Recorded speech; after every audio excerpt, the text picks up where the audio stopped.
PSC എക്സാമിന് തയ്യാറെടുക്കുന്ന എല്ലാ ഉദ്യോഗാർത്ഥികളെയും അടുത്തൊരു റിവിഷൻ ക്ലാസ്സിലേക്ക് സ്വാഗതം ചെയ്യുന്നു. നമ്മളിന്ന് റിവൈസ് ചെയ്യുന്നത് മാർച്ച് മാസത്തിലെ അന്താരാഷ്ട്ര ദിനങ്ങളും ദേശീയ ദിനങ്ങളുമാണ്. പ്രധാനപ്പെട്ട അന്താരാഷ്ട്ര ദിനങ്ങളും ദേശീയ ദിനങ്ങളും നമ്മൾ എല്ലാ മാസവും പഠിച്ചു പോകുന്നുണ്ട്.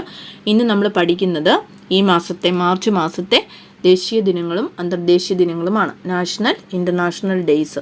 ഇത് എല്ലാ എക്സാമിനും ചോദിച്ച് കണ്ടുവരാറുണ്ട്. അത് ഏത് എക്സാം ആയാലും, ഡിഗ്രി ലെവലായാലും 10th ലെവലായാലും, ഏത് എക്സാം ആയാലും നമ്മൾ ഈ ഒരു ക്വസ്റ്റ്യൻ ചോദിച്ച് കണ്ടുവരാറുണ്ട്.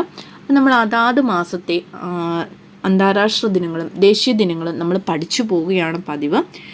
അതാത് ഡേറ്റിൻ്റെ പ്രത്യേകത പഠിച്ചു പോകുന്നവരുണ്ട് കേട്ടോ. ഇന്നത്തെ ഡേറ്റിൻ്റെ പ്രത്യേകത ഇന്ന് തന്നെ പഠിച്ചു പോകുന്നവരുമുണ്ട്. എന്തായാലും നമ്മൾ ഏത് രീതിയിലായാലും നമ്മൾ പഠിച്ചെടുക്കുക. തെറ്റാതെ നമുക്ക് മാർക്ക് സ്കോർ ചെയ്യാൻ പറ്റണം. മാർച്ച് മാസത്തിലെ അന്താരാഷ്ട്ര ദിനങ്ങളാണ് നമ്മൾ നോക്കുന്നത്. 10 പ്രധാനപ്പെട്ട ദിനങ്ങളാണ് അന്താരാഷ്ട്ര ദിനങ്ങളായിട്ട് നമ്മൾ പഠിക്കുന്നത് കേട്ടോ. മാർച്ച് മാസത്തിൽ 4 പ്രധാനപ്പെട്ട ദേശീയ ദിനങ്ങളുമുണ്ട് ഈ മാർച്ച് മാസത്തിൽ. എന്തായാലും നമുക്കൊന്ന് പഠിച്ചു നോക്കാം. കുറച്ചൊക്കെ നിങ്ങൾക്ക് അറിയാവുന്നത് കാണും, എല്ലാം അറിയാവുന്നവരും കാണും കേട്ടോ. ഒന്നുപോലും അറിയത്തില്ലാത്തവർക്ക് ഈ ഒരു റിവിഷൻ ക്ലാസ് പ്രയോജനപ്രദമാകും. അറിയാവുന്നവർക്ക് ഇതൊന്ന് റിവൈസ് ചെയ്തെടുക്കാം, ഓർത്തെടുക്കാനും ഉള്ളൊരു അവസരമായിട്ട് എടുക്കുക. മാർച്ച് 1 സീറോ ഡിസ്ക്രിമിനേഷൻ ദിനം. മാർച്ച് 1 സീറോ ഡിസ്ക്രിമിനേഷൻ ദിനം. മാർച്ച് 3 ലോക വന്യജീവി ദിനം. മാർച്ച് 3 ലോക വന്യജീവി ദിനം. മാർച്ച് 8 2 പ്രത്യേകതയുണ്ട്. ലോക വനിതാ ദിനം, ലോക വൃക്ക ദിനം. ലോക വനിതാ ദിനം, ലോക വൃക്ക ദിനം. മാർച്ചിലെ 2ാമത്തെ വ്യാഴാഴ്ചയാണ് ലോക വൃക്ക ദിനമായിട്ട് ആചരിക്കുന്നത്. മാർച്ച് 8 ലോക വനിതാ ദിനം. മാർച്ച് 15 ഉപഭോക്തൃ ദിനം. മാർച്ച് 15 ഉപഭോക്തൃ ദിനം. മാർച്ച് 1 സീറോ ഡിസ്ക്രിമിനേഷൻ ദിനം. മാർച്ച് 3 ലോക വന്യജീവി ദിനം. മാർച്ച് 8 ലോക വനിതാ ദിനം, ലോക വൃക്ക ദിനം. മാർച്ച് 15 ലോക ഉപഭോക്തൃ ദിനം. അടുത്തത് മാർച്ച് 20 ലോക സന്തോഷ ദിനം, അങ്ങാടിക്കുരുവി ദിനം. ലോക സന്തോഷ ദിനം, അങ്ങാടിക്കുരുവി ദിനം. മാർച്ച് 21 വനദിനം, കവിതാ ദിനം, വർഗവിവേചന നിർമ്മാർജ്ജന ദിനം. വനദിനം, കവിതാ ദിനം, വർഗവിവേചന നിർമ്മാർജ്ജന ദിനം. മാർച്ച് 22 ജലദിനം. മാർച്ച് 23 ലോക കാലാവസ്ഥാ ദിനം. മാർച്ച് 22 ജലദിനം.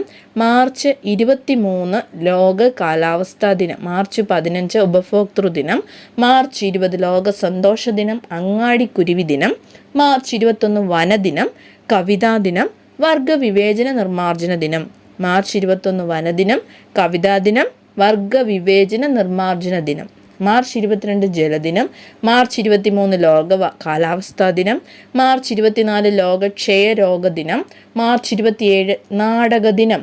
മാർച്ച് 22 ജലദിനം. മാർച്ച് 22, 23, 24, 27 പ്രത്യേകതകൾ പഠിക്കുക. ഓരോ മാസത്തെയും ഓരോ ദിവസത്തെയും പ്രത്യേകതകൾ പഠിക്കുക. മാർച്ച് 22 പ്രത്യേകത മാർച്ച് 22 തന്നെ പഠിക്കുക കേട്ടോ. ഇന്നത്തെ ദിവസത്തിൻ്റെ പ്രത്യേകത എന്താണെന്ന് ഓർത്ത് വെക്കുക. അന്ന് ഇടയ്ക്കിടയ്ക്ക് അന്ന് രാവിലെ തൊട്ട് പിറ്റേ ദിവസം അടുത്ത ദിവസം ആകുന്നത് വരെ ഇന്നലെ എന്തായിരുന്നു, ഇന്നലത്തെ ദിവസത്തിൻ്റെ പ്രത്യേകത എന്താണ്, ചുമ്മാതിരിക്കുമ്പോൾ എന്തെങ്കിലും ജോലി ചെയ്യുമ്പോഴൊക്കെ ഓർത്തിരുന്ന് പഠിക്കാൻ ശ്രമിക്കുക. മാർച്ച് 23 ലോക കാലാവസ്ഥാ ദിനം. മാർച്ച് 24 ലോക ക്ഷയരോഗ ദിനം. മാർച്ച് 27 നാടക ദിനം. നന്നായിട്ട് പഠിക്കുക. അടുത്ത് നമ്മൾ ദേശീയ ദിനങ്ങൾ നോക്കാം. വളരെ കുറച്ചേ ഉള്ളൂ, 4 ഉള്ളൂ. March 3, March 4, March 16, March 18. March 3 ദേശീയ പ്രതിരോധ ദിനം. മാർച്ച് 3 ദേശീയ പ്രതിരോധ ദിനം. മാർച്ച് 4 ദേശീയ സുരക്ഷാ ദിനം. മാർച്ച് 4 ദേശീയ സുരക്ഷാ ദിനം. മാർച്ച് 16 ദേശീയ പ്രതിരോധ കുത്തിവയ്പ് ദിനം. മാർച്ച് 16 ദേശീയ പ്രതിരോധ കുത്തിവയ്പ് ദിനം. മാർച്ച് 18 ഓർഡിനൻസ് ഫാക്ടറീസ് ദിനം. മാർച്ച് 18 ഓർഡിനൻസ് ഫാക്ടറീസ് ദിനം. നന്നായിട്ട് പഠിക്കുക. മാർച്ച് 3 ദേശീയ പ്രതിരോധ ദിനം. മാർച്ച് 4 ദേശീയ സുരക്ഷാ ദിനം. മാർച്ച് 16 ദേശീയ പ്രതിരോധ കുത്തിവയ്പ് ദിനം. മാർച്ച് 18 ഓർഡിനൻസ് ഫാക്ടറീസ് ദിനം. എല്ലാവർക്കും വിജയാശംസകൾ നേരുന്നു. ആഗ്രഹിച്ച ജോലികൾ നേടുവാൻ എല്ലാവർക്കും സാധിക്കട്ടെ. അടുത്തൊരു നല്ലൊരു റിവിഷൻ ക്ലാസ്സിൽ നമുക്ക് കാണാം. മലയാളത്തിൻ്റെ റിവിഷൻ ക്ലാസ് കണ്ടിന്യൂ ചെയ്തുകൊണ്ടിരിക്കുകയാണ്. എല്ലാവർക്കും വിജയാശംസകൾ.